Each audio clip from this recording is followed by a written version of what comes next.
आज हम ऐप पर बात करने जा रहे हैं जो करोड़ों ईसाइयों के जीवन का मूल मंत्र बन हुई है। नीति वचन 3:5-6 में लिखा है, तू अपनी समझ का सहारा मत लेना, वरन संपूर्ण मन से यहोवा पर भरोसा रखना, उसी को स्मरण करके सब काम करना, तब वह तेरे लिए सीधा मार्ग निकालेगा। ये बहुत ही पावरफुल आयत है। इसके जरिए बहुत से ईसाइयों का जीवन बदल चुका है।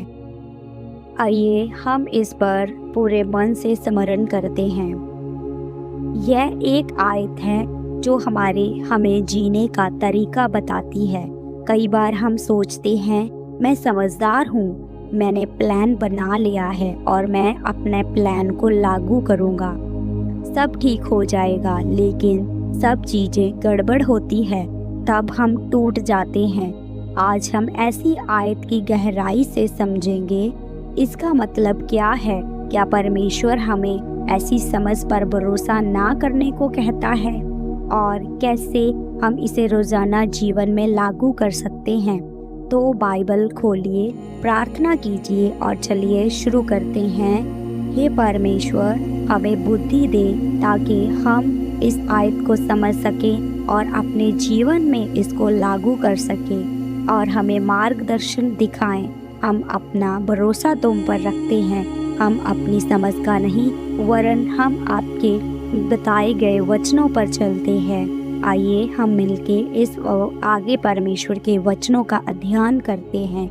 जैसे नीति वचन की पुस्तक पर में राजा सुलेमान ने लिखा, जो दुनिया के सबसे बुद्धिमान व्यक्ति थे, लेकिन हैरानी की बात यह है, इतने बुद्धिमान होने के बावजूद वह कहते हैं अपनी समझ पर भरोसा मत करो। क्यों? क्योंकि नीति वचन की शुरुआत में ही लिखा है, यहोवा का भय मानना ही बुद्धि का आरंभ है। सच्ची बुद्धि परमेश्वर से शुरू होती है, ना कि हमारे दिमाग से। जैसे अध्याय 3 में सुलेमान अपने बेटे को जीवन की बुद्धि सिखा रहे हैं। स्वास्थ्य, धन, रिश्ते, निर्णय, सब में परमेश्वर को पहले रखो। इसी के आगे अध्याय 5 और 6 में लिखा है, यहाँ यहोवा परमेश्वर का व्यक्तिगत नाम है, जो वादा करता है, जो सर्वप्रधान है, जो कभी नहीं बदलता। संपूर्ण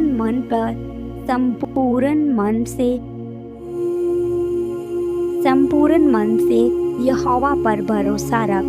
संपूर्ण मन क्या है? संपूर्ण मन का मतलब है पूरे दिल से, कोई हिस्सा बाकी नहीं। बाइबल में मन सिर्फ भावनाएं नहीं, यह हमारा निर्णय केंद्र, इच्छा और विश्वास का मूल है।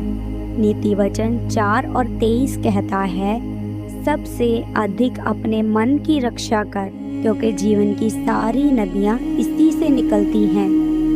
परमेश्वर की योजना पर यकीन करना, भले समझ आए ना आए, डर, चिंता और गर्व छोड़कर उसकी इच्छा को चुनना चाहिए। जैसे कि उदाहरण के तौर पे हम समझते हैं, बाइबल के अनुसार अब्राहम उत्पत्ति 22 में लिखा है, परमेश्वर कहते हैं इसहाक को बलि चढ़ाओ।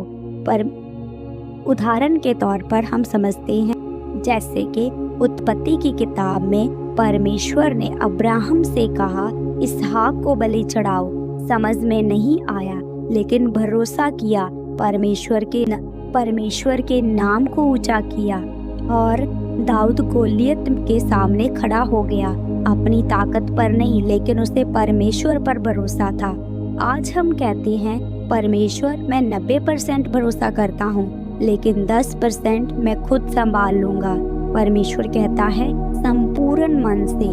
क्या आप कोई ऐसे क्षेत्र में हैं यहाँ आप परमेश्वर को पूरा नियंत्रण नहीं दे रहे? तो अपना आप परमेश्वर को सौंप दीजिए। तो देखिए, परमेश्वर की योजना और प्लानिंग सबसे बड़ी है।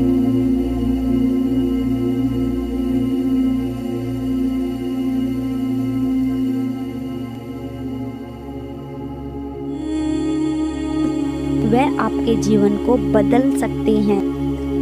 आज ही आप अपना पूरा विश्वास परमेश्वर पर रखें।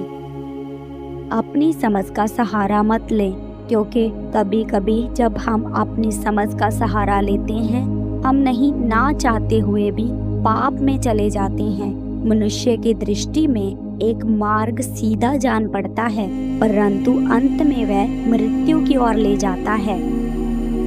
हम सोचते हैं यह रिश्ते ठीक लग रहा है, लेकिन टूट जाता है। यह जॉब अच्छी है, लेकिन बाद में पछतावा होता है। मैं अकेला संभाल लूँगा, लेकिन डिप्रेशन आ जाता है। जैसे कि बाइबल में यशाया 55 और 8 और 9 के अध्याय में लिखा है, मेरे विचार तुम्हारे विचारों से ऊंचे हैं, मेरे मार्ग तुम्हारे मार्ग से बहुत ऊंचे हैं। हमारी समझ जीपीएस जैसी है, जो कभी कभी गलत रूट दिखाती है। परमेश्वर का जीपीएस हमेशा सही रहता है। भाइयों, जैसे कि यूसुफ को भाइयों ने गड्ढे में डाल दिया, गुलाम बिका, जेल गया, समझ में नहीं आया, लेकिन परमेश्वर पर भरोसा रखा, अंत में मिस्र का प्रधानमंत्री बना दिया गया। वैसे ही परमेश्वर ने आपके लिए बहुत बड़ी योजना रखी है। अभी आपको समझ में नहीं आ रहा, लेकिन आप सब कुछ परमेश्वर पर छोड़ दीजिए। यह सिर्फ प्रार्थना करना नहीं, हर निर्णय, हर काम में परमेश्वर को शामिल करना। सुबह उठते ही, प्रभु आज तू मेरे साथ चल। जॉब इंटरव्यू से पहले तेरी इच्छा पूरी हो। रिश्ते में झगड़ा हो तो आप परमेश्वर पर छोड़ दे। प्रभु मुझे समझा, मुझे माफ करने की ताकत दे। जब हम ऐसा करते हैं तो वादा है वह तेरे लिए सीधा मार्ग निकालेगा। सीधा मार्ग का मतलब है आसान रास्ता नहीं, बल्कि उद्देश्यपूर्ण, परमेश्वर की योजना वाला। कभी घूम घमा कर नहीं, लेकिन परमेश्वर अंत में आपको ही विजय देगा। रोज सुबह इस वर्ष को पढ़ें और प्रार्थना करें। बड़े निर्णय से पहले बाइबल पढ़ें, प्रार्थना करें। व्यक्तिगत प्रार्थना को जरूर करें। जब चिंता हो, फिलिप्पियर 4, 6, 7 अध्याय में लिखा है, प्रार्थना में सौंप दो, सब कुछ प्रार्थना में बदल सकता है। आप अपनी बातचीत प्रार्थना के द्वारा परमेश्वर के आगे रख सकते हैं। अपनी समझ पर घमंड ना करें, परमेश्वर का भय माने। छोटे छोटे कामों में भी परमेश्वर को स्मरण करें, जैसे खाना खाते समय, बाहर जाते समय, कुछ भी काम शुरू करने से पहले परमेश्वर को स्मरण जरूर करें। दोस्तों, नीति वचन 3 और 5-6 में हमें याद दिलाता है हम अकेले नहीं हैं। परमेश्वर हमारे पिता है, जो हमें प्यार करता है और सबसे अच्छा प्लान रखता है। आज ही फैसला ले, प्रभु मैं अपनी समझ छोड़ता हूँ, तुझ पर पूरा भरोसा रखता हूँ। अगर यह वीडियो आपको छुआ तो लाइक करें, सब्सक्राइब करें और कमेंट में बताएं आप किस क्षेत्र में परमेश्वर पर ज़्यादा भरोसा करते हैं। हम अगले वीडियो में मिलते हैं। परमेश्वर आपको आशीष दे, आपके मार्ग सीधे करे। आमीन। सबको जय मसीह की।